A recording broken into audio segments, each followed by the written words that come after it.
the coils that come around the machine. Because what you can see here is the TF coil, but where you have now TF coils that are coming all around the torus.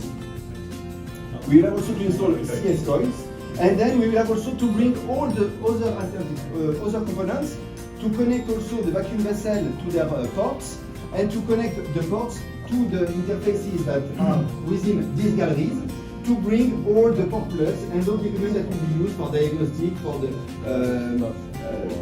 all the services that we need.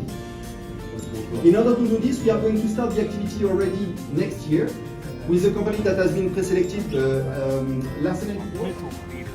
Its primary function is to charge the plasma. So initially, it's full current. You basically think of it like a spark plug. Spark plug goes off at full current, the plasma starts circulating, and then, sorry, I don't remember.